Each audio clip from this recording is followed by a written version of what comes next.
Il y a 10 jours, la France est entrée en guerre au Mali et depuis le conflit s'est internationalisé avec cette prise d'otages sanglante en Algérie. C'était mercredi dernier. Alors faut-il craindre de nouvelles attaques terroristes? On en débat tout de suite sur notre plateau.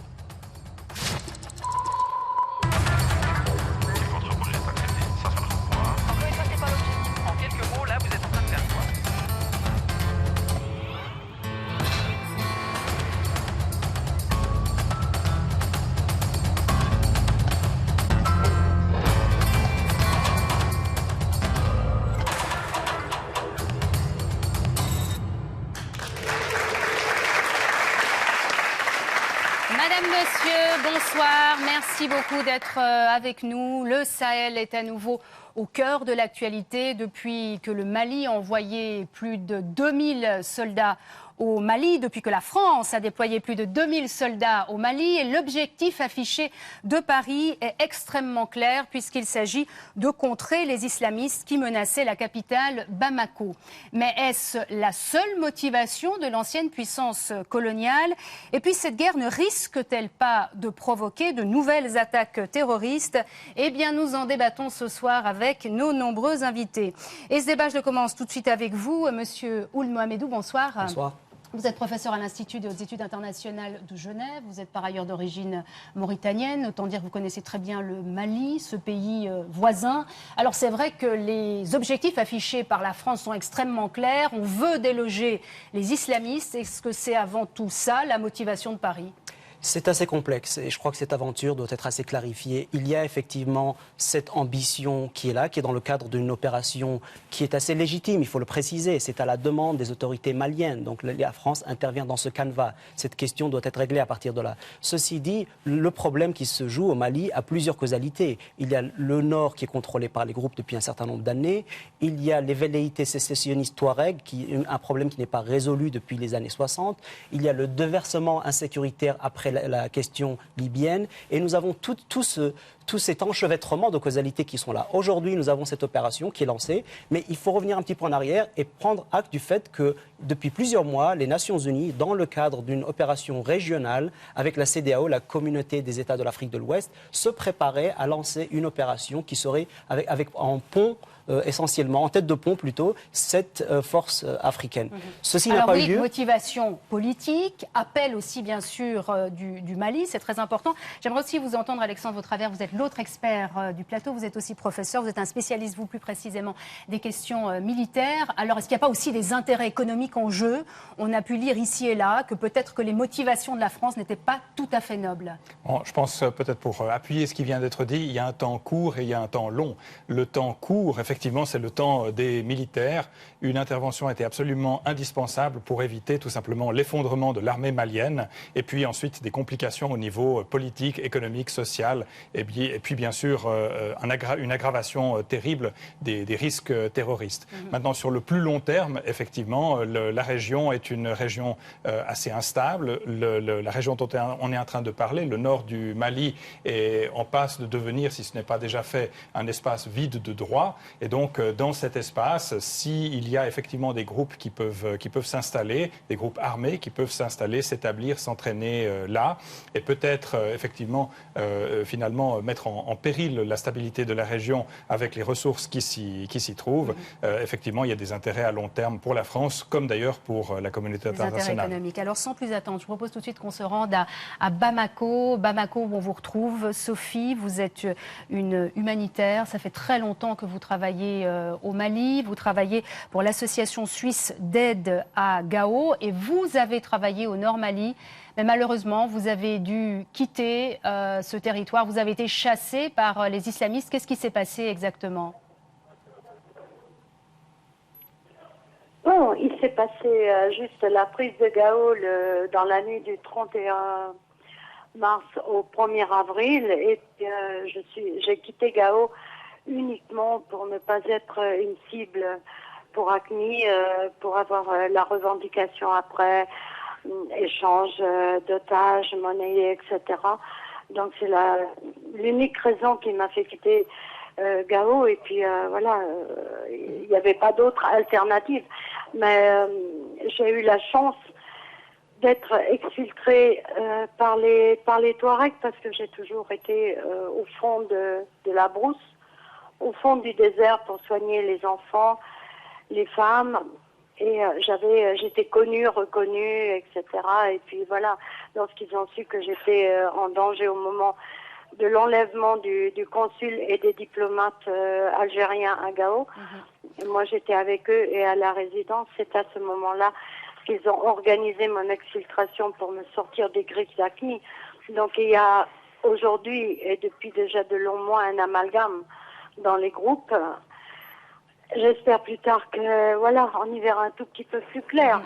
C'est la seule raison pour laquelle j'ai quitté Gao et puis voilà, c'est tout. Sophie, alors on vous entend, vous avez été témoin effectivement d'une prise d'otage qui a eu lieu déjà il y a quelque temps. Vous-même, vous avez failli être prise aux mains de Aqmi. Vous avez dit, il faut rappeler que Aqmi c'est Al-Qaïda au Maghreb. Aujourd'hui, donc, vous vous trouvez à Bamako parce que votre orphelinat, parce que vous occupez d'orphelins, a donc été réquisitionné par les islamistes. Ça fait combien de temps que vous êtes à Bamako aujourd'hui ? Ah bah écoutez, j'ai été exfiltrée le 5 avril, je suis rentrée, je crois, le 9 en France, ensuite je suis partie en Suisse, évidemment, et je suis rentrée le 9 juin sur Bamako, parce que je me suis dit, mais qu'est-ce que je fais là? Il y a les enfants, j'avais fait des réserves, donc je savais que les enfants étaient à l'abri, j'étais en contact permanent téléphonique, donc je savais que pour les enfants, il n'y avait aucun problème, mais les réserves, ça s'épuise. Et il fallait que je rentre, donc je suis rentrée. Et depuis Bamako, en ayant une petite équipe sur place, j'ai pu continuer à faire votre travail de mon programme. Voilà. Et puis les enfants sont à l'abri. Et il y a quelques jours, quelques jours avant la prise de Konna, peut-être par intuition, ou je ne sais pas, quelquefois on est guidé. J'ai envoyé beaucoup d'argent d'un coup et puis j'ai acheté tout ce que j'ai trouvé comme les premier âge, deuxième âge, j'ai fait partir et puis c'était temps parce que 2 jours après, c'était la prise de Konna.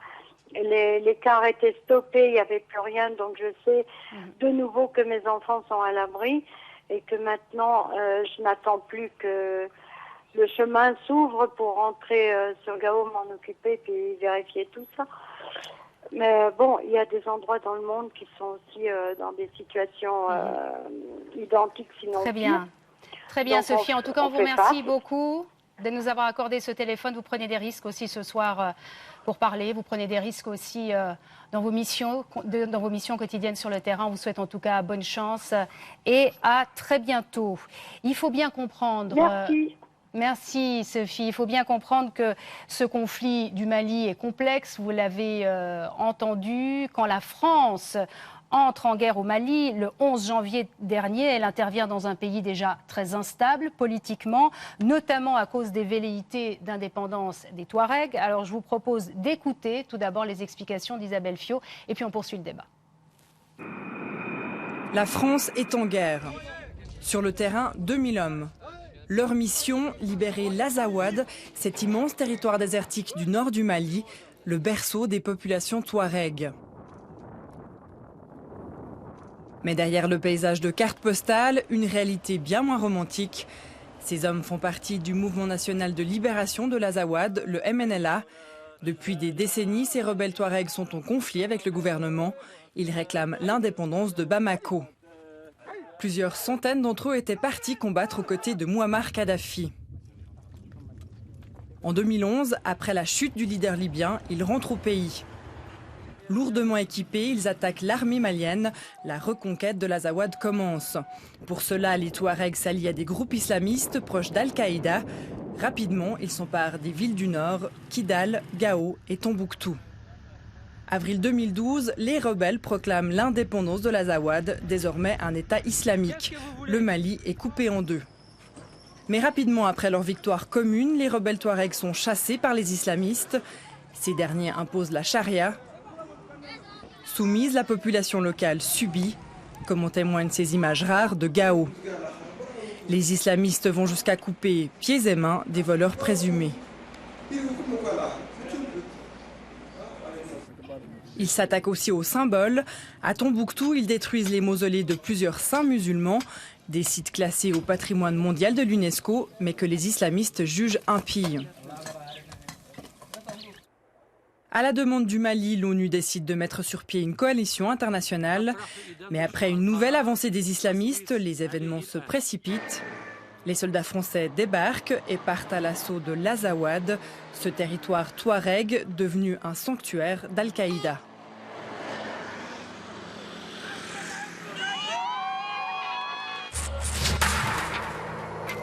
Alors Tariq Ramadan, on vous retrouve de Londres. On vient de voir ce reportage avec des images très dures concernant ces exactions des terroristes, l'application à la lettre visiblement de la charia. C'est vrai que quand on voit ce reportage, quand on voit aussi la joie des Maliens, on se dit que l'intervention française au Mali est forcément légitime. Ben écoutez, d'abord il faut dire deux choses. La première, c'est celle effectivement qui est liée à ce qu'ils sont en train de faire ou ce qu'ils ont fait, leur interprétation de la charia, l'application de ces peines, et dire avec force, et je pense que ça c'est aussi la responsabilité des musulmanes et des musulmans à travers le monde, de dire que ça c'est absolument illégitime, c'est anti-islamique, ça ne correspond en rien aux enseignements et c'est à condamner. Donc ça c'est une première des choses. La deuxième des choses, c'est il y a une chose est de condamner ceci, une autre chose est de soutenir l'opération française, ou en tout cas les termes sur lesquels celle-ci se fait, parce que on voit la population qui effectivement subissait ce qui se passait dans le nord, mais la situation est quand même beaucoup plus complexe que cela au Mali. Vous avez parlé dans votre reportage de ce qui s'est passé en Libye et la chute de Kadhafi, qui joue un rôle très très important, parce que Kadhafi était très très lié à l'Afrique de l'Ouest et en particulier au Mali. Il y a aussi l'équation algérienne dont on va sans doute parler dans le débat, et puis il y a l'autre versant dont on ne dit rien aujourd'hui, parce que la France n'a pas débarqué en janvier, début janvier, dans cette opération militaire. Ça fait 5 ans que des militaires français sont présents sur le terrain africain et au Mali. Ça fait des années qu'ils collaborent avec l'armée malienne, et ce dont on ne parle pas malheureusement, c'est le versant économique et géostratégique de cette opération, parce que ce que l'on sait depuis 5 ans, c'est que ces terres du nord du Mali regorgent, et il y a eu des forages, plus de 100 millions de dollars ont été investis par des multinationales algériennes, françaises, américaines, pour savoir ce que regorgeait de ressources pétrolières, de gaz et d'uranium la région, qui est extrêmement riche apparemment. Et aujourd'hui, la France intervient au Mali à l'appel du gouvernement malien, comme pour sauver le Mali qui serait un pays ami. Je crois que cette lecture-là est très simpliste, elle est mensongère. Vous dites c'est avant tout, excusez-moi Tariq Ramadan, vous dites c'est avant tout des intérêts économiques. Vous allez même plus loin dans un papier que vous avez publié la semaine dernière. Vous dites dans le fond la France aussi cherche à redorer son blason en Afrique.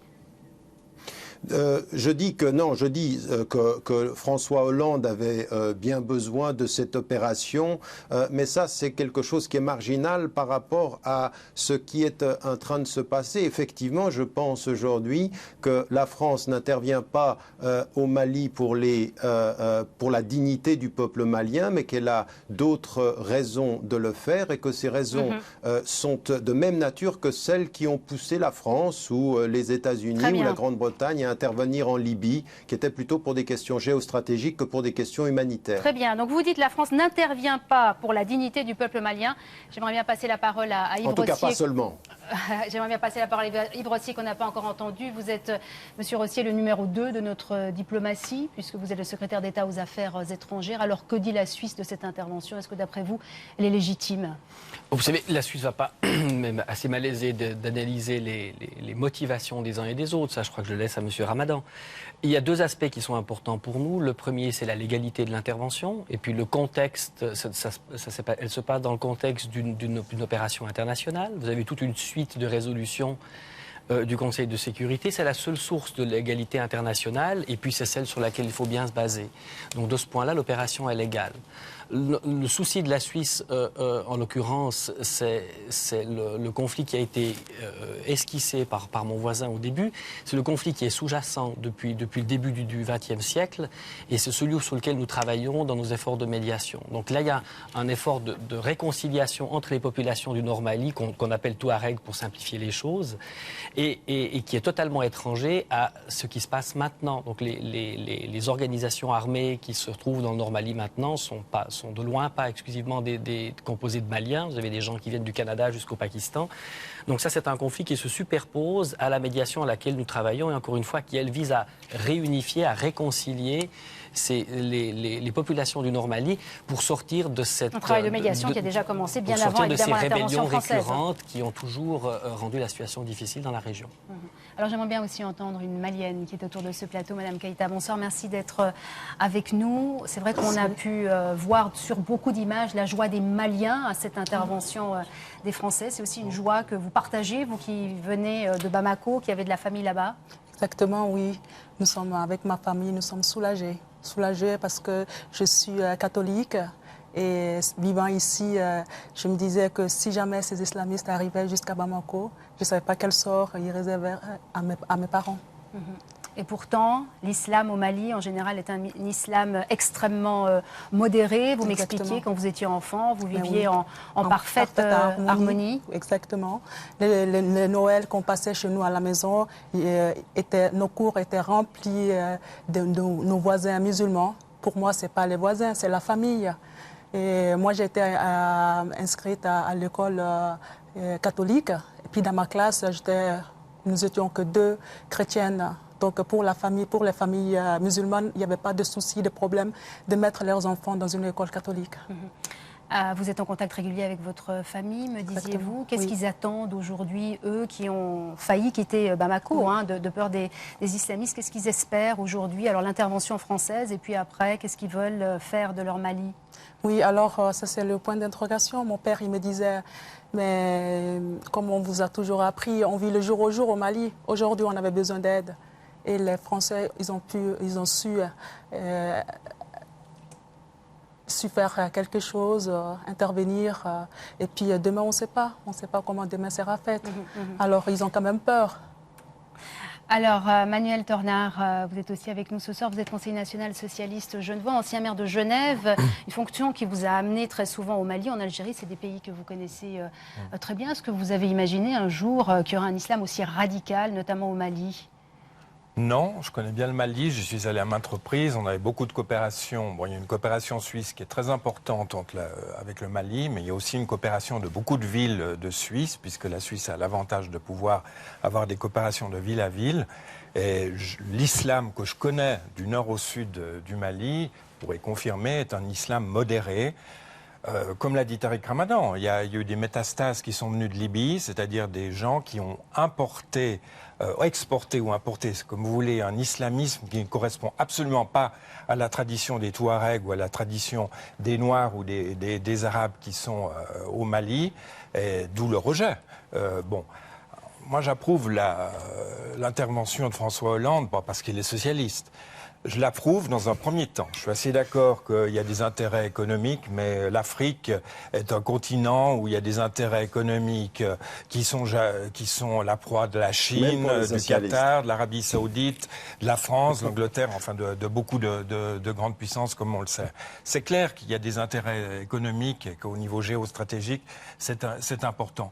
On pourra valider l'intervention de François Hollande, je crois que Tariq Ramadan me rejoindra, une fois que tout sera pacifié, si la France, avec d'autres pays occidentaux et aussi des pays musulmans, consolide un État malien fort, luttant contre la corruption, ce que je n'ai pas vu très souvent avec les régimes précédents, peut-être le régime du président Konaré, qui a été peut-être le seul qui a tenu le pays et qu'il faudrait peut-être rappeler. C'est un peu l'heure de Gaulle. On va parler de l'avenir. Il a été élu plus démocratiquement, c'est peut-être lui qui pourrait on va parler de l'avenir et de l'issue de ce conflit. Mais Tariq Ramadan, vous vouliez réagir à ce que disait Manuel Tornard? Oui, bon, on est d'accord sur le fait. Je ne crois pas qu'il faut minimiser les intérêts géostratégiques. Encore une fois, le fait qu'il faille intervenir ou le fait que quelque chose doit être fait moi, je ne suis pas contre le principe. Reste à savoir comment ça doit être fait en amont. Mais parce quelle que la présence française... réponse fallait-il, Tariq Ramadan, aux islamistes qui coupent des mains, qui coupent des pieds au Mali? Quelle réponse fallait-il, si ce n'est une réponse armée? D'abord, c'est pas à la France de donner une réponse pour les Maliens. Ce serait plutôt à l'Afrique et au Mali aussi de pouvoir gérer leurs affaires. Il faut quand même savoir que le président qui a été démis de ses fonctions,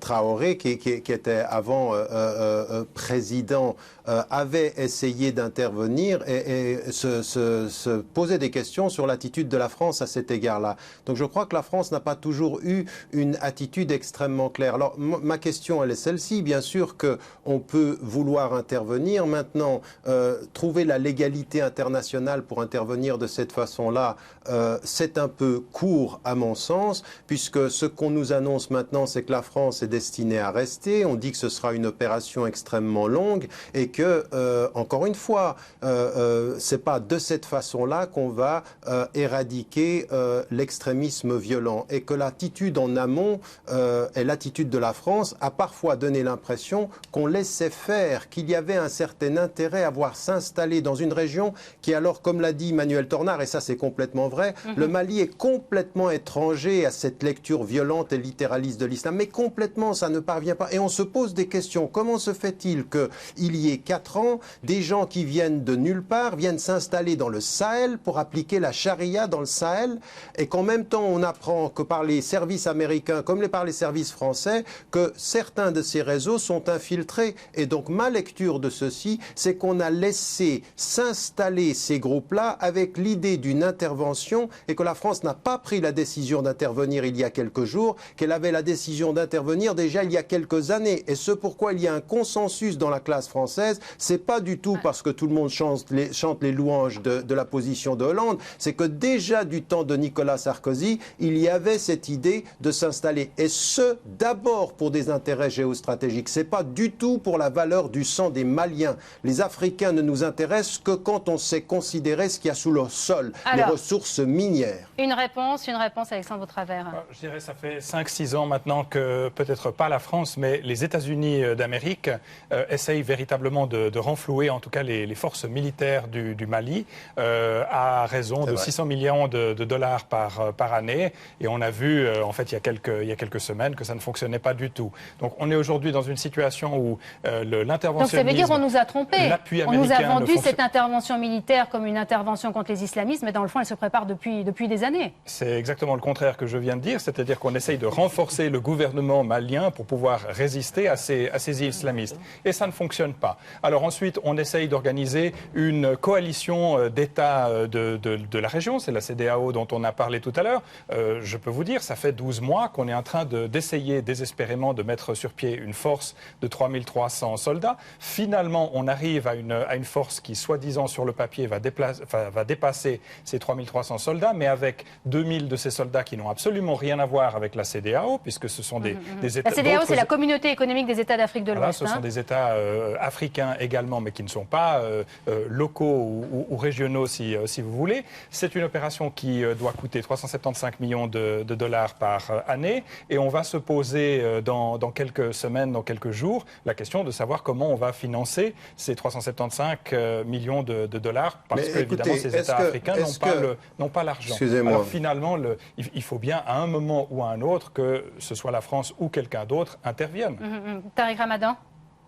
Non mais écoutez, quand même, je veux dire, vous allez nous dire que pendant 5 ans, on n'a jamais réussi à armer et à laisser le gouvernement malien et ceux qui sont autour intervenir, et qu'il a fallu 2000 à 3000 hommes français avec leur appareil pour que la situation puisse se renverser. Mais attendez, il faut quand même d'abord pas prendre les Africains pour des incapables absolus. Et la deuxième des choses, ne pas nous présenter la France avec 3000 hommes, comme si elle allait sauver le pays. Il y a une présence militaire dans la région et du service de renseignement qui est présent depuis 5 ans. Ma dernière visite au Mali date de 3 ans, quand j'ai pu voir le président et qui me parlait de la totale incohérence de la politique française quant à l'éradication du terrorisme. Alors, il faut quand même dire ceci aussi. Il ne faut pas nous dire qu'avec 3000 hommes, tout à coup, la France est la puissance qui va et qui peut seule sauver le Mali. On sauve le Mali et d'autres choses encore. Une réponse d'Alexandre Vautravert. Je ne pense pas que ce soit ce que j'ai dit, mais effectivement, il y avait un moment, un instant T où il était absolument urgent d'intervenir. Et en fait, l'essentiel de l'effort militaire français a été là pour rassurer, renforcer et souder les rangs de l'armée malienne. Monsieur Ould Mohamedou. Oui, je crois que le volet géostratégique est indéniable. Aucun État n'intervient sans avoir ces éléments en tête. On ne peut pas nier ça. Ceci dit, je crois Mais Tariq Ramadan va plus loin. Il dit l'opération, elle se prépare depuis très très longtemps, dans le fond. Ça date pas de Hollande. La situation est beaucoup plus complexe au Sahel depuis très longtemps. Donc je crois qu'il faut prendre acte de ceci. La dimension africaine, par contre, est importante, en mon sens. Je crois qu'on peut se poser des questions sur l'accélération de cette opération française. Non pas pour son bien fondé, mais fondamentalement là où elle va mener la France. Les interventions sont problématiques. Les lendemains, qu'on pense à l'Irak, qu'on passe à l'Afghanistan, à la Somalie, à Haïti, la Libye, la Côte d'Ivoire, c'est très difficile et c'est le lendemain sur lequel il faut se projeter. Par rapport à ça, la question Touareg, qui a été mentionnée, qui est importante, cet effort de médiation est nécessaire pour la construction de l'État sur le long terme. La médiation de la Suisse. La médiation même dans la région qui était entamée. La CEDEAO, c'est vrai, on sait toutes les limites de la capacité africaine à entrer en matière par rapport à ceci. Ceci dit, si l'on ne veut pas justement connaître des accusations de néocolonialisme, de recolonisation, il faut pouvoir aller dans le sens d'une capacitation de ces forces. Que s'est-il passé en Afrique centrale? Pourquoi, à un appel, justement, n'y a-t-il pas eu réponse récemment lorsqu'il y a eu un problème à Bangui? C'est-à-dire que le plan onusien, le plan des soldats africains de l'Ouest, qui est encore en cours, il faut le préciser, me semble le plus viable à long terme. Ça, c'est un appel aux autres pays de la région. La France se retrouve maintenant à demander ces soldats, justement. Alors, Madame Keïta, j'aimerais aussi vous entendre sur ces critiques qui sont faites par rapport à l'intervention française. Comment vous réagissez, vous, quand on vous dit, dans le fond, on vient dans votre pays pour piller vos richesses? C'est un peu ce que dit Monsieur Ramadan. Bon, alors, ce que je peux dire là-dessus, c'est que ma famille et moi sommes soulagés. Parce que moi, étant ici, je ne pouvais rien faire pour venir en aide à ma famille. Le jour que ma sœur m'a téléphoné, m'a dit que Kona vient de tomber, moi, je ne pouvais rien faire parce que même s'ils fuyaient, qu'ils allaient vers le Burkina, ils ne pouvaient pas rentrer sur le Burkina en ce moment-là. Donc nous, on est vraiment contents. Je crois que ce n'est pas que moi, je crois que tout le Mali. Quand on dit, dans le fond, la France-Afrique, c'est pas fini, la France a encore une attitude de colon, est-ce que ça vous fait sourire? Non, mais je me dis qu'il fallait intervenir maintenant. Quand on voit les images des femmes qui pleurent leur mari, parce qu'il y a beaucoup de militaires maliens qui sont morts. Je sais parce que j'ai un oncle militaire qui a beaucoup souffert, sa famille aussi. Donc je me dis qu'il fallait vraiment faire quelque chose. Et puis ce n'était pas évident aussi pour la France parce que prendre position, ce n'était pas évident. Mais nous, avec ma famille, on est soulagés. Je crois qu'il faut rappeler également, par rapport à cette dimension qui est clé, c'est-à-dire la légitimité malienne de la chose, il faut aussi mentionner les 200 000 réfugiés qu'il y a autour de cette question, les 202 000 déplacés internes. Il y a une dimension, cette urgence, elle est là et on a un peu tendance à l'oublier. Mais fondamentalement, la question, ce n'est pas l'intervention en soi, c'est la partition du Mali. La partition du Mali, c'est ce qui pose problème au départ. Et reverser tous ces efforts, que ce soit ceux de l'Afrique ou ceux de la France, qui doivent s'inscrire dans cette logique, doit nous ramener à une solution malienne, une solution africaine qui, à mon sens, est la plus importante et la plus pérenne pour toutes ces questions. Yves Rossier, j'ai envie de vous poser cette question. C'est cette solution à laquelle nous travaillons. Alors justement, précisément, on a beaucoup parlé de cette médiation suisse qui a déjà commencé avant. Précisément, cette médiation suisse, vous la faites entre qui et qui? Parce qu'on imagine qu'il n'y a pas les islamistes qui sont... Elle a commencé il y a des années. Nous sommes présents au Mali par la coopération au développement depuis la fin des années 70. Et puis ça nous a permis de tisser des liens avec les populations du Nord. On a parlé des Touaregs, on va simplifier un petit peu, mais il faut des populations, pour le but de l'émission, on pourra les appeler ainsi. Et puis, nous avons commencé dans le cadre de notre politique de paix, parce que la politique étrangère de la Suisse, c'est aussi et d'abord une politique de paix, à mettre en place, dans cette situation où il y avait ces rébellions fréquentes. Vous comprenez, vous devez accompagner les gens pour leur permettre de formuler leurs revendications, de savoir ce qu'ils demandent, parce que ces rébellions ne sont pas toujours organisées, puis elles étaient récurrentes dans la région depuis le début du XXe. Et là, nous avons construit une plateforme politique qui visait à entrer dans un dialogue avec le gouvernement de Bamako. Après, il y a eu l'accélérateur. Mais est-ce que cette médiation va pouvoir se poursuivre, Monsieur Rossi, maintenant, avec évidemment, ce qui se passe. l'heure n'est pas à la médiation maintenant. D'abord parce que nos partenaires de la médiation militairement n'existent plus. C'est probablement les organisations qui ont la plus grande assise dans la population locale militairement parce qu'elles ont moins d'argent, elles contrôlent moins les trafics, elles sont moins bien armées, n'existent plus ou sont parties. Mais les gens sont toujours là. Et nous sommes convaincus, nous sommes aussi préoccupés de l'application du droit humanitaire lorsque l'armée malienne va remonter, parce qu'elle ne va pas forcément être très bien accueillie par ces populations du Nord. Donc il est très important que les choses se passent bien, qu'il n'y ait pas de règlement de compte. Et on parle déjà des premières exactions de l'armée malienne. Au-delà de l'aspect humanitaire dans lequel nous sommes beaucoup engagés, dont parlait monsieur. Est-ce que dans le fond, la Suisse n'a pas un avantage indéniable sur la France pour poursuivre cette médiation, peut-être pour œuvrer à la paix au Mali? C'est le fait qu'elle n'ait pas été précisément puissance coloniale. Elle a d'abord un avantage parce que vous ne faites jamais une médiation si on ne le demande pas, puis on nous l'a demandé. Alors cette crédibilité, elle est certainement due à cela, notre absence de passé colonial, mais aussi, encore une fois, notre présence sur place. On a beaucoup travaillé au Mali avec notre coopération au développement. Et ça vous permet de créer des liens, de connaître la complexité de la situation dans la région. Donc je crois qu'il y a notre engagement de coopération au développement, la crédibilité de notre position particulière. Et puis, ma foi, c'est notre Constitution qui nous demande de faire une politique de paix.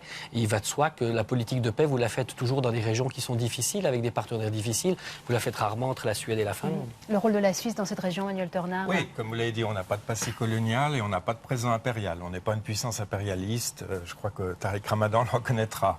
Donc on a aussi un savoir-faire et on a des atouts. On est quand même un pays qui a une diversité au niveau linguistique, au niveau des religions, etc. C'est nos atouts depuis des décennies et des siècles. Donc on va faire œuvre de médiation. Mais il faut faire la médiation avec qui? Quand vous avez un sanctuaire islamiste, vous ne pouvez pas faire de la médiation. Donc ça justifie quand même l'intervention de la France pour mettre fin, et je me réjouis d'avoir entendu Tariq Ramadan nous dire qu'il condamnait les islamistes du Nord Mali, mais je lui pose une question. Alors si la France n'était pas intervenue, pourquoi est-ce que le monde musulman modéré, le monde musulman qui respecte la diversité, n'est pas intervenu pour dire à ces islamistes: assez, vous êtes en train de discréditer une religion, vous êtes en train de discréditer une idéologie aussi. Pourquoi est-ce que... Alors, qui aurait dû intervenir? Pourquoi vous ne l'avez pas fait, dans le fond, Tariq Ramadan? Pourquoi vous n'avez pas écrit plus tôt que vous condamniez ces islamistes? Je vous pose cette question parce que c'est vrai qu'on dit beaucoup que vous êtes un des... spécialiste de l'islam les plus influents, un des musulmans même les plus influents en Europe. Un magazine américain titrait même que vous faites partie des 100 personnalités les plus importantes au monde. Donc dans le fond, pourquoi Tariq Ramadan n'a pas tiré la sonnette d'alarme? Non, mais écoutez, ma dénonciation de ceci, elle ne date pas de maintenant. Encore une fois, je suis un ami de l'Afrique et ce sont des pays que je visite depuis une trentaine d'années.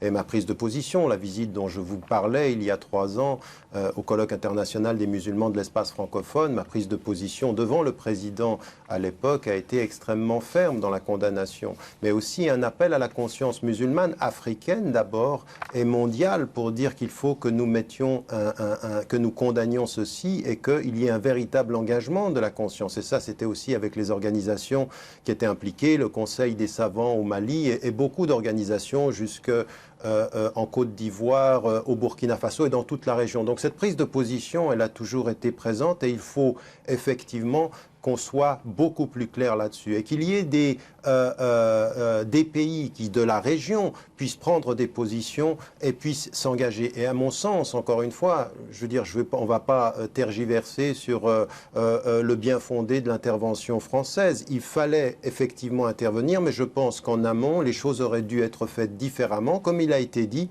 de l'intérieur du Mali, de l'intérieur de l'Afrique, que quelque chose puisse être fait et que ce ne soit pas la France qui se présente comme le sauveur de l'Afrique, encore une fois, parce que ça ne légitime, il n'y a aucune légitimité autre que géostratégique. Mais le dernier point que j'aimerais mettre en évidence, c'est qu'il faut qu'on dise une chose, parce que là, on est en train de parler du terrorisme et de ses conséquences. Et il faut que nous ayons une prise de position extrêmement claire, mais il faut aussi que nous ne soyons pas naïfs. Nous savons ce qu'il en a été après le 11 septembre. La condamnation du 11 septembre, elle a été extrêmement claire. L'utilisation par le gouvernement et l'administration Bush des terroristes terroristes pour aller frapper l'Afghanistan et protéger le pétrole et le gaz et le lithium, c'est aussi une réalité. Et qu'aujourd'hui, il y a un bon usage du terrorisme qui consiste à laisser parfois ces gens travailler, laisser parfois les choses s'installer et utiliser ceci à des fins qui sont de se présenter comme des libérateurs, des défenseurs de la démocratie, mais sans nous parler des intérêts, des autres intérêts. Ça aussi, il faut le dire. Et le dernier élément que j'aimerais mettre en évidence, c'est que ça nous retombe dessus en Occident. Parce que cette mentalité qu'on est en train de créer, cette radicalisation, elle nous revient dessus. Elle nous revient dessus de deux façons. D'abord parce que n'importe qui peut faire n'importe quoi et intervenir contre des innocents en Occident ou ailleurs. Et que ça donne aussi aux États, malheureusement, que ce soit en France ou aux États-Unis,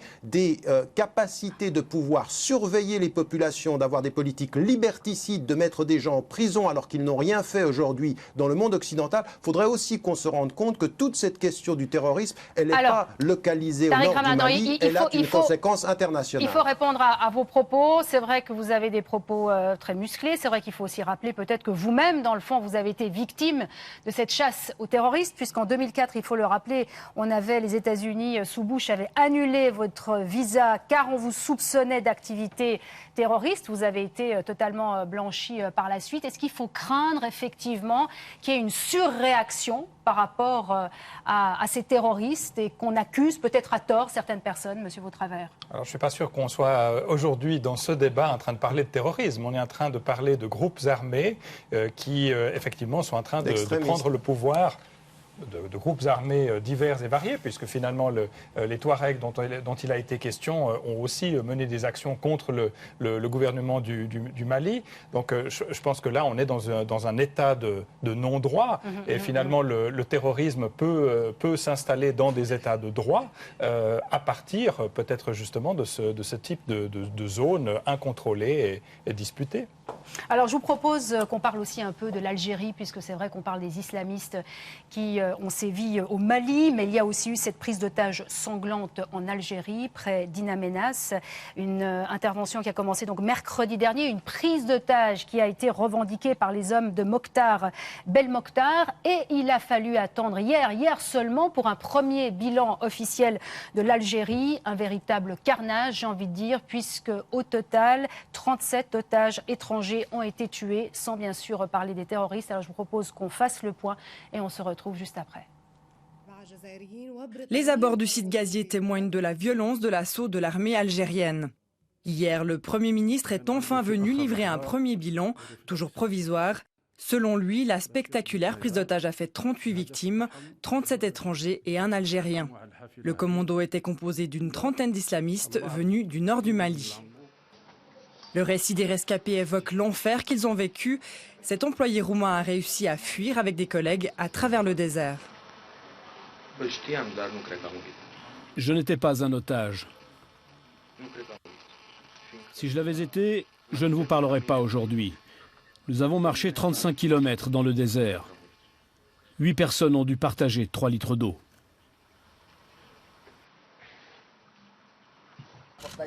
Utilisé comme bouclier humain, ce Philippin s'est lui échappé d'un camion touché par une explosion. Comme j'étais toujours vivant, j'avais pour but de m'échapper et d'arriver en sécurité, parce que les djihadistes tiraient toujours sur moi. J'ai vu les forces gouvernementales de loin qui me faisaient signe de rester à terre. Je considère que c'est ma troisième vie, parce que même quand je rampais, les terroristes me tiraient dessus.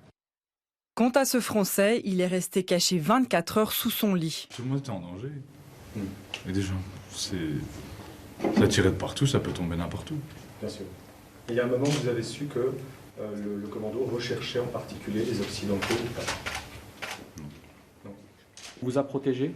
Vos collègues algériens vous ont protégé, on va dire, en vous alimentant, en vous demandant de rester sous ce lit, justement? Si je suis là aujourd'hui. Dans un sens, oui. Si j'étais sorti plus tôt, j'en aurais peut-être pris une dans la tête.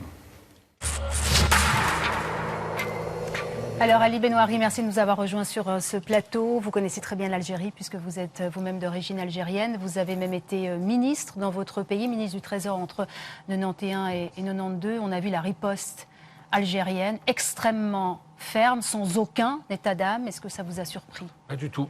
Ce n'est pas du tout pour surprendre ceux qui connaissent la situation de l'Algérie depuis 20 ans, puisqu'il y a eu des dizaines, on dit 150, 200 000 morts. Donc des massacres comme celui-là, des prises d'otages comme celle-là, on en a vécu, on en a connu, on a vu. 150, 200 000 morts, ça c'était la guerre civile. Hein, bien après, entendu, mais pour les Algériens, ce n'est que la continuation du même phénomène, sous d'autres formes, peut-être avec une application des plus... de Maliens, de Touaregs, etc. Une internationalisation, je dirais, qui n'existait pas, mais pour nous, c'est le même phénomène. Monsieur Ould Mohamedou, c'est vrai qu'on a été très surpris, peut-être nous occidentaux, de voir qu'il y avait aucune tentative de discussion avec les terroristes. Et pourtant, la France n'a pas été choquée, hein, puisque François Hollande a dit samedi que l'Algérie avait eu les réponses les plus adaptées, car il ne pouvait pas y avoir de négociations avec les preneurs d'otages. Quelle analyse vous faites de ces propos? Oui, je crois qu'on peut se poser un peu des questions sur le blanc-seing donné à ces méthodes, c'est certain. Il y a quand même des dimensions de droits de l'homme qui sont importantes, il y a un certain nombre de dimensions qui doivent être prises en compte dans l'antiterrorisme. Mais je voudrais revenir à cette question de la greffe algérienne, parce qu'il y a deux greffes sur le Mali. Est-ce qu'il y a un lien d'abord entre le Mali et l'Algérie? Il y a un lien entre le Mali et l'Algérie? Il y a un lien dans les groupes armés qui sont là. C'est-à-dire que je parlais de greffe, c'est-à-dire qu'il y a le fond du problème, c'est celui qu'on a mentionné, donc la question irrésolue Touareg, mais la complexité vient aussi mais du fait que... véritablement, excusez-moi, est-ce que véritablement les gens de Belmokhtar ont attaqué le site gazier parce que les Français étaient au Mali et parce que l'Algérie avait autorisé le survol de son territoire par les avions français? Le fait qu'ils le disent suffit. C'est conséquent en soi. La perte de vie presque d'une centaine de personnes, les assaillants et les otages. Mais le point essentiel, c'est la filiation de cet AQMI, qui n'est que le groupe salafiste pour la prédication et le combat algérien des années 90. Donc, AQMI, c'est à l'Al-Qaïda au Maghreb. Donc souvenons-nous de cette filiation qui est importante. En plus de la greffe libyenne dont on a parlé, c'est-à-dire donc la complexité de cette situation. Il faut vraiment en prendre acte. C'est-à-dire que nous avons une fluidité qui vient de la Libye. Nous avons des groupes qui ont un ascendant algérien qui est toujours là, plus les groupes qu'ils ont, les avatars qui sont nés au Mali, donc cette Ansar ad-Din, qui est donc la version islamiste radicale Touareg, si vous voulez, en gros, pour faire vite. Et puis donc vous avez cette complexité. Face à ceci, la question qui se pose, c'est comment est-ce que la France va pouvoir gérer une menace qui est protéiforme, qui est sibylline. Vous savez, une société imagine un front qui va se retirer face à des armées qui avancent. Mais la guerre a changé, la guerre est beaucoup plus fluide, elle est asymétrique, comme on dit. Et cette complexité, c'est ce par quoi les Américains sont passés en Afghanistan et en Irak, et on a vu le résultat. Donc c'est pour ça que j'insiste sur le retour à ce canevas original d'une mission africaine qui serait en vue de restaurer la souveraineté malienne et l'aider à reconquérir son nord. À partir de là, une discussion nationale malienne, et c'est la prérogative des Maliens, peut avoir lieu pour régler le problème Touareg. Tariq Ramadan. Oui, j'aimerais juste dire une chose par rapport à ça, parce que moi je suis complètement d'accord sur le fait qu'il faut trouver une équation qui soit malienne et qui soit africaine. Deux questions se posent quand même par rapport à l'opération en Algérie.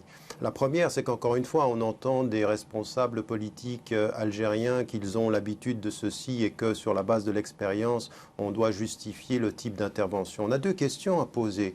Comment se fait-il que dans cette situation tout à fait dangereuse pour tout le monde, en l'occurrence au Mali et au sud de l'Algérie, des personnes, des groupes comme ceux-ci réussissent aussi facilement à prendre possession de cet espace? Et ça, c'est la question qui a été posée par le gouvernement japonais, à mi-mot et sous mot couvert, mais c'est bien la question qui posait. Comment est-ce que c'est possible que ceci se passe en ces temps-là? Ça, c'est une première question. La deuxième question, il ne faut pas du tout la minimiser. Et implicitement, vous avez posé la question, nous, on est choqués en Occident sur ces méthodes-là, mais il faut qu'on soit tous choqués en Occident, en Orient, au Sud, au Nord, à l'Est ou à l'Ouest. C'est choquant de donner aussi peu de crédit à la vie des personnes, de ne pas négocier, de tirer sur tout ce qui bouge jusqu'à tuer des otages et à tuer des gens. C'est pas parce qu'on lutte contre des extrémistes ou des terroristes ou des personnes qui peuvent, eux, user de moyens absolument abominables que nous, on peut de notre côté justifier au nom de la défense de déshumaniser les gens qui sont des preneurs d'otages ou qui sont des otages. Ça n'est pas possible. Parce que si on entre dans cette logique-là, jusqu'à où peut-on aller déshumanisé. On ne peut pas déshumaniser même l'ennemi, même le pire. Encore une fois, on ne peut pas déshumaniser jusqu'à Ben Laden. Ben Laden était un homme qui avait, et dont le discours était quelque chose d'inacceptable, dont l'action est inacceptable. Mais quand on peut juger un homme, on le juge, on ne se réjouit pas de son assassinat. Eh bien, c'est la même chose avec tout le monde. Je pense que l'attitude que l'on a par rapport à l'Algérie et cette attitude de la France d'accepter ceci, elle l'accepte pour des questions d'alliance stratégique. Mais en termes de droits humains, on ne peut pas accepter de traiter un être humain de façon déshumanisée. Ça n'est pas acceptable que ça vienne de l'Algérie avec 100 ans d'expérience ou de n'importe quel pays dans le monde. On vous a bien compris, Ali Benouari. Oui, ma réponse n'était pas du tout une façon d'évacuer votre question, pas du tout. Les enjeux aujourd'hui sont simplement nombreux. Il y avait un enjeu en Algérie, un enjeu, disait-on, islamiste ou lié à la démocratisation de l'Algérie. Aujourd'hui, il y a d'autres enjeux. Il y a l'enjeu des Touaregs. C'est quand même une population qui lutte pour restaurer ses droits, recouvrer ses droits depuis un siècle. Et c'est un problème qui va demeurer tant qu'il n'est pas résolu. Et je suis d'accord avec notre ami mauritanien pour cela. C'est la matrice de cette affaire. Sans la question Touareg, il n'y aurait pas aujourd'hui de crise malienne. On est comment vous expliquez, Monsieur Benouari, comment vous expliquez, vous qui connaissez bien l'Algérie, qui avez été ministre, qu'un site gazier d'importance nationale, un site gazier qui visiblement produit 18% du PIB algérien, ait pu être attaqué comme ça par des islamistes? C'est un site qui représente aujourd'hui effectivement 18% des recettes d'exportation algérienne et bientôt 30%, dit-on. Donc c'est quelque chose d'énorme. Je sais, comme beaucoup de gens, que les sites pétroliers et gaziers sont sécurisés. Pourquoi celui-là en particulier ne l'est pas? Le plus grand scandale, le plus grand étonnement, le plus grand questionnement, il est là. Mais je suis désolé, je n'ai pas de réponse à cette question. Je ne peux qu'être choqué et m'étonner comme vous. Cela étant, il ne faut pas faire l'économie de la réflexion et du débat. Je disais qu'il y avait plusieurs problématiques qui se superposaient. Il ne faut en négliger aucune. Il y a la question islamiste. Pour moi, c'est des seigneurs de guerre. Ce sont des terroristes. Ils ne méritent pas qu'on les affuble de l'étiquette de musulmans ni d'islamistes. C'est infamant pour tous les musulmans de la planète. Est-ce que ça reste des êtres humains? Ce sont des seigneurs de guerre qui... Est-ce qu'on peut les liquider? Est-ce qu'on peut les liquider non, pas du tout. Qui masquent leurs agissements, leur trafic, leur sale trafic en tout genre, par l'étiquette religieuse. Alors vous parlez des islamistes, peut-être qu'il faut qu'on s'arrête précisément sur Et puis j'aimerais qu'on parle de la Centrafrique et des intérêts français et des compagnies pétrolières. On va y venir. On a déjà commencé par le Mali, maintenant on est à l'Algérie. Il faut qu'on parle quand même de cet homme qu'on a découvert sur les images depuis quelques jours, Mokhtar Belmokhtar, dont on a beaucoup parlé. On dit que c'est M. Malboro, Alexandre Vautravers. On parle d'un terroriste, bien sûr, islamiste, d'un trafiquant aussi de toutes sortes. C'est qui, dans le fond, cet homme? Mais est-ce qu'on est sûr véritablement que c'est lui qui est derrière cette attaque de ce site gazier? Alors, bon, il y a deux interprétations. Une interprétation, c'est que c'est quelqu'un de très isolé, puisque tout le monde s'est désolidarisé finalement de son action. Et puis, de l'autre côté, c'est quand même très frappant de constater que cette personne, avec son groupe armé, est venue depuis la Libye, avec quand même un arsenal assez important, avec des lui-même est algérien, non? Avec des véhicules de l'État libyen. Et moi, si je pouvais faire un lien entre toutes ces trois situations, puisque maintenant on est au troisième pays dans cette discussion, c'est qu'il faut absolument éviter qu'il y ait des secteurs, des territoires qui soient absolument incontrôlés et vides de droit, parce que on a parlé du nord du Mali, mais on pourrait parler de la Libye. Il se passe des choses assez dangereuses. Alors l'autre question qu'il faut poser ce soir, c'est s'il ne faut pas craindre de nouvelles attaques terroristes.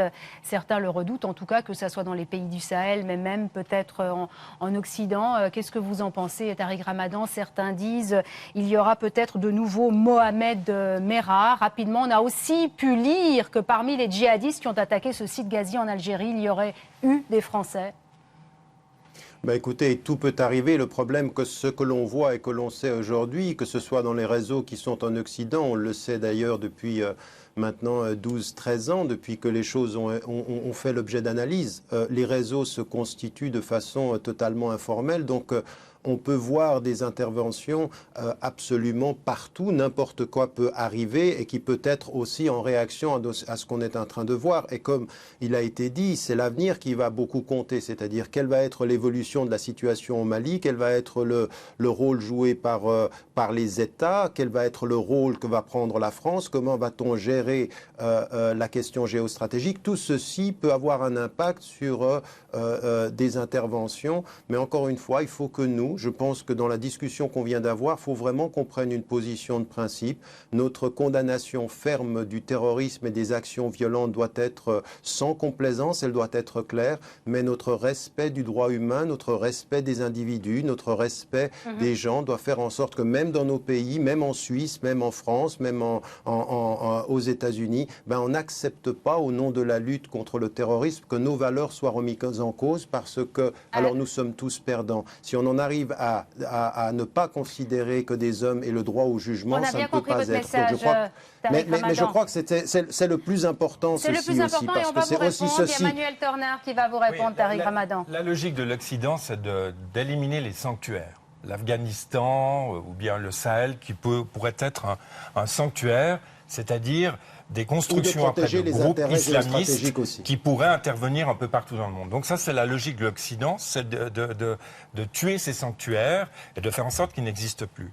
Moi, je pense que ce qui est, comme d'autres, je pense que ce qui est le plus dangereux maintenant pour l'Occident, c'est les djihadistes individuels, comme Merah. C'est-à-dire des gens qui, au nom d'une idéologie, enfin d'un islam qui est politisé, vont combattre seuls, en faisant des attentats, soit dans les métros de Paris, de Milan ou de Londres, ou d'ailleurs. Et c'est ça qu'il faut craindre, à un moment donné. Je ne crois pas. Alors, vous... Et en tout cas, c'est l'avis du juge Trévidic. Moi, je vous encourage de lire ce livre très intéressant, ce juge antiterroriste français, qui est vraiment un livre exceptionnel. Et sa théorie, en tout cas, elle tient. Alors, Marc Trévidic, effectivement, qui vient de publier Chez La Thèse. Terroriste.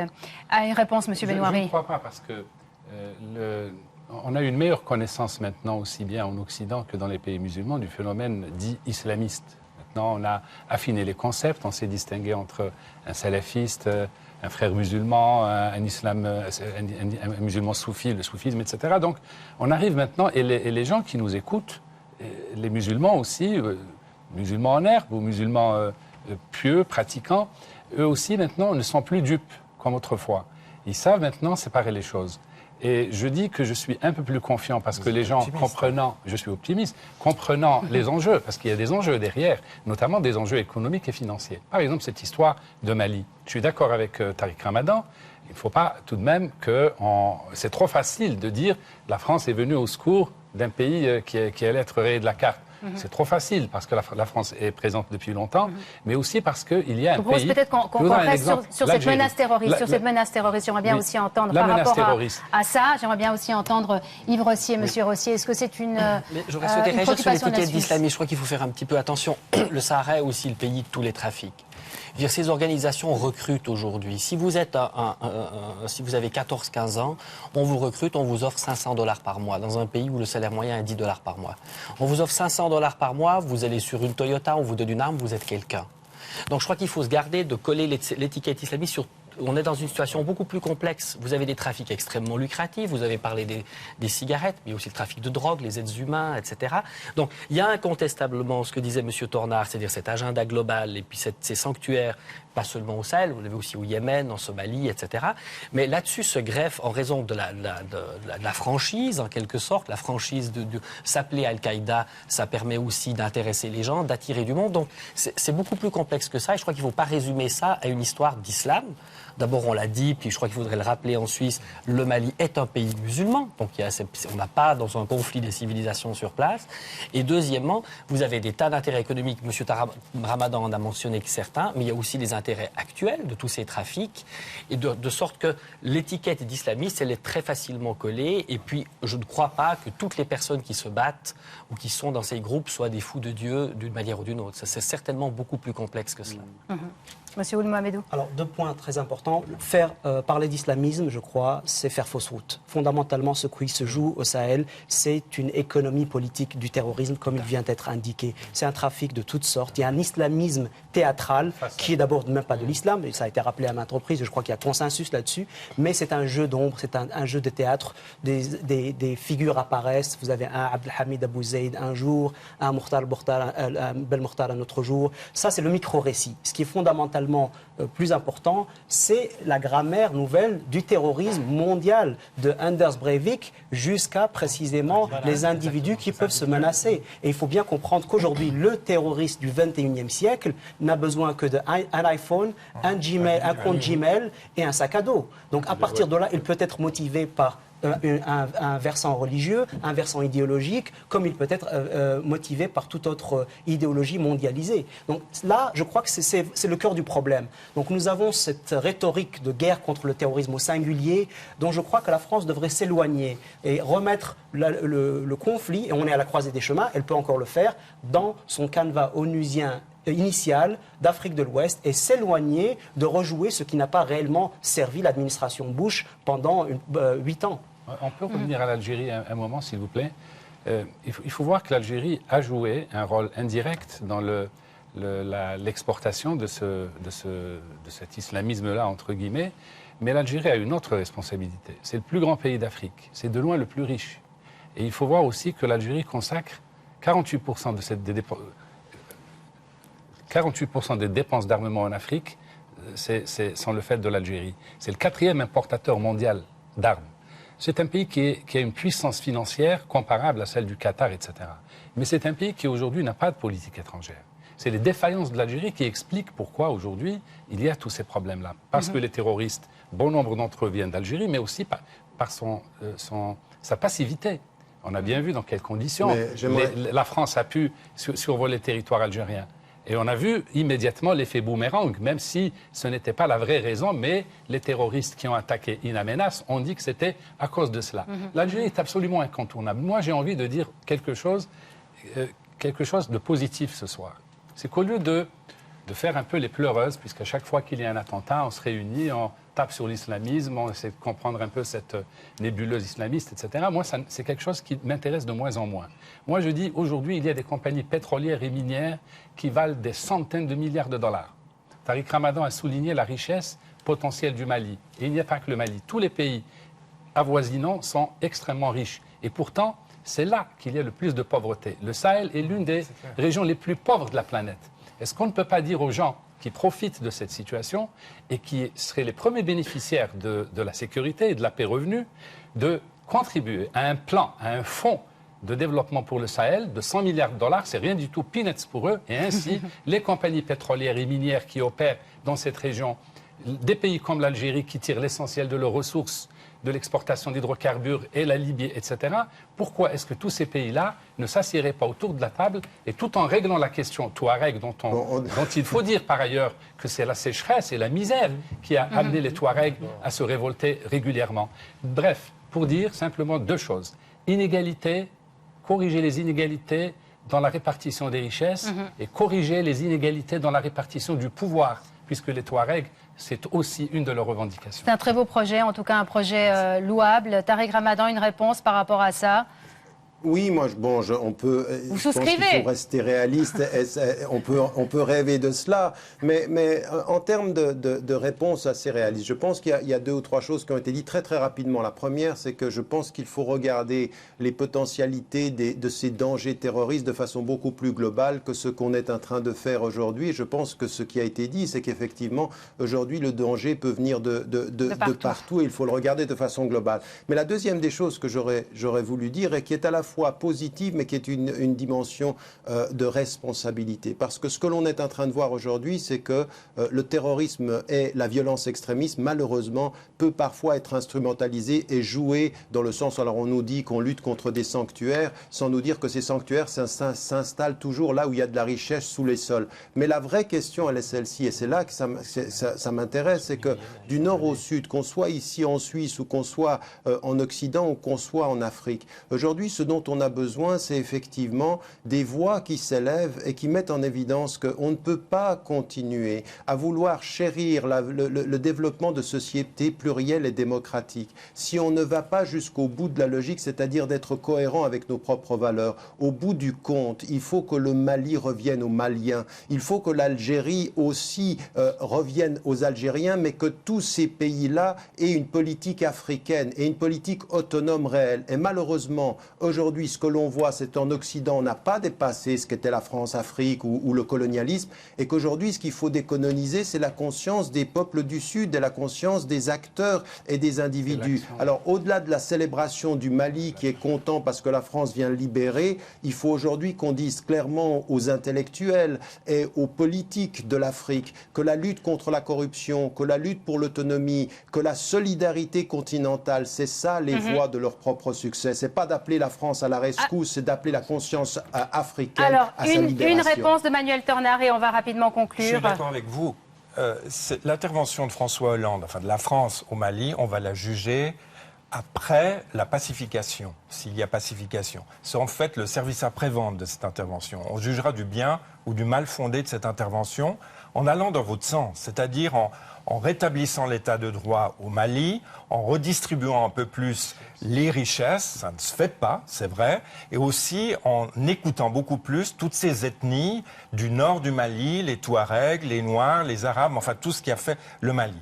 Une deuxième chose que j'aimerais dire, et puis ça je pense que Tariq Ramadan sera d'accord avec moi, c'est que l'Occident a raté son dialogue avec l'islam.